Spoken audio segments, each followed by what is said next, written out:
여러분 안녕하십니까? 1월 10일 수요일 뉴스투데이 시작합니다. 피습으로 수술을 받고 입원한 이재명 민주당 대표가 오늘 퇴원합니다.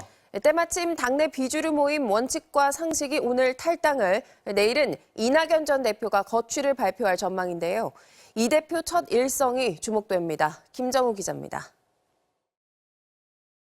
이재명 민주당 대표가 피습 8일 만인 오늘 퇴원합니다. 민주당 관계자는 이 대표가 많이 호전됐다며 곧장 귀가해 당분간 자택에서 치료를 이어갈 예정이라고 밝혔습니다. 당무 복귀는 미정이라고 했지만 이 대표가 자리를 비운 사이 당 분열을 가속화하는 원심력은 커지고 있습니다. 비주류 4인 의원 모임인 원칙과 상식은 통합 비대위 구성 등 요구에 이 대표가 응답하지 않으면 오늘 탈당을 선언하겠다고 예고했습니다. 당대표께서 지금 변화 없으시면 그대로 탈당하시겠다는 점. 이제 뭐 남은 초이스가 뭐가 있을까요? 일부 민주당 의원들이 말렸지만 혹시 모를 탈당 결심을 만류하기 위해 이 자리에 왔습니다.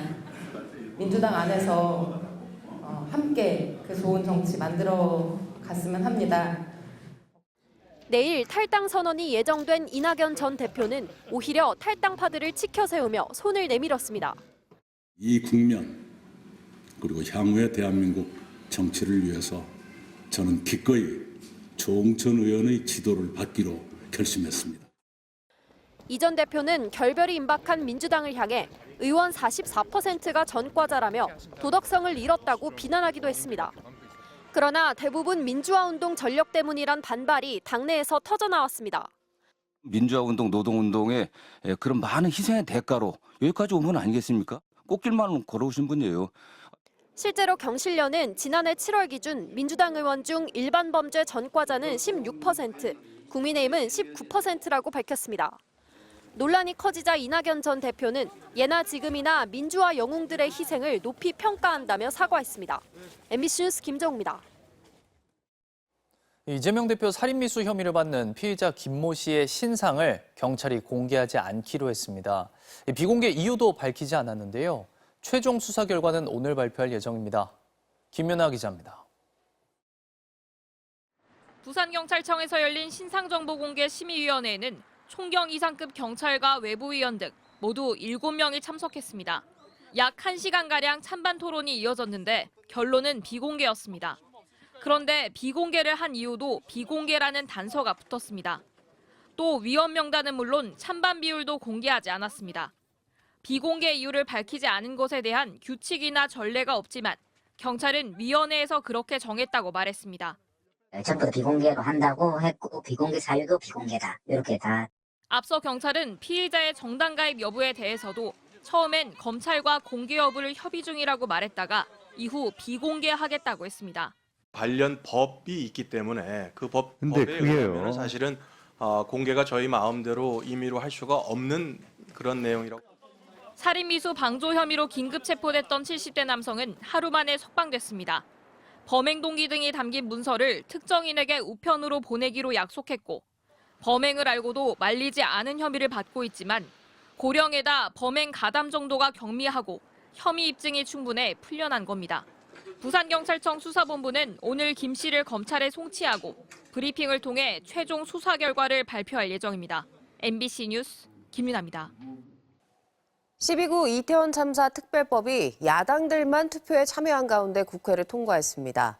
특별조사위원회를 만드는 게 골자인데 특검을 요구할 수 있는 권한은 빠졌고 법 시행도 총선 뒤로 미뤘습니다. 김민영 기자입니다.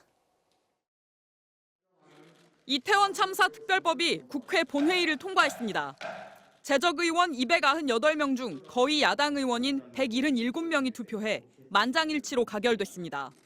참사 발생 438일째이자 법안이 발의된 지 9개월 만입니다.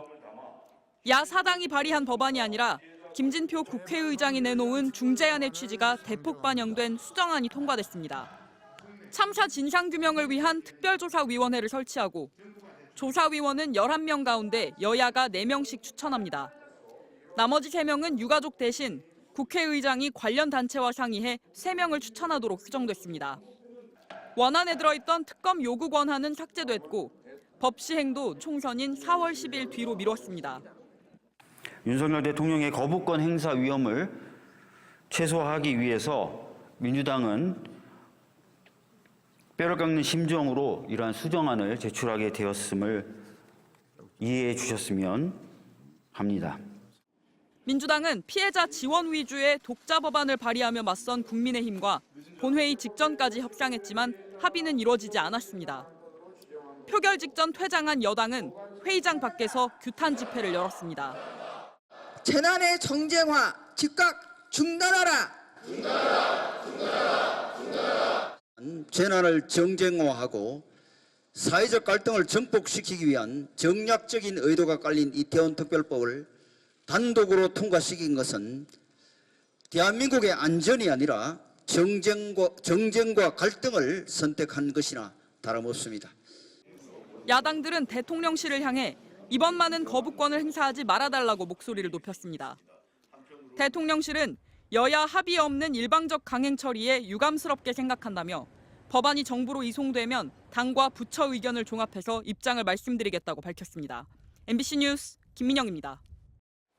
세계 경제 성장률이 3년 연속 내리막을 걸을 것으로 전망됐습니다.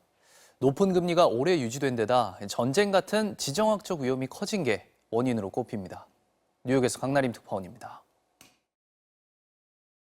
세계은행이 올해 세계 경제 성장률이 2.4%에 그칠 거라고 전망했습니다. 작년 성장률 추정치인 2.6%보다 0.2%포인트 낮아진 것으로 3년 연속 세계 경제가 둔화할 것으로 봤습니다. 세계은행은 높은 수준의 금리와 러시아의 우크라이나 침공에 이어 최근 중동 분쟁으로 지정학적 위험이 커진 것을 원인으로 꼽았습니다. 또 지속되는 물가 오름세, 예상보다 약한 중국의 성장과 기후변화로 인한 재난 등을 위험 요인으로 지목했습니다. 미국 경제는 긴축 효과가 뒤늦게 나타나면서 작년 추정치 2.5%보다 둔화한 1.6%의 성장률을 기록할 것으로 전망했습니다. 중국은 소비 둔화와 부동산 시장 침체로 작년 전망치 5.2%보다 낮아진 4.5% 성장을 기록할 걸로 예상했습니다. 세계은행은 2020년부터 2024년까지 5년간 성장률이 1990년대 이후 가장 낮을 것으로 예상하면서 세계 경제가 30년 만에 최악의 5년을 보내게 될 것이라고 우려했습니다. 아이안 콧의 세계은행 부총재는 지정학적 갈등이 확대되면 에너지 가격이 올라 전 세계 경제 성장뿐 아니라 인플레이션에도 상당한 영향을 미칠 수 있다고 지적했습니다. 또 최근 예멘 후티 반군이 홍해 민간 상선을 공격하는 사태와 관련해 아직까지는 무역에 미치는 영향이 미미하지만 지정학적 긴장이 세계 무역 성장 악화로 이어질 수 있다고 지적했습니다. 세계은행은 올해와 내년 대부분의 국가 경제가 10년 전보다 느리게 성장할 것이라면서 내년 세계 경제 성장률은 2.7%로 전망했습니다. 뉴욕에서 MBC 뉴스 강나림입니다.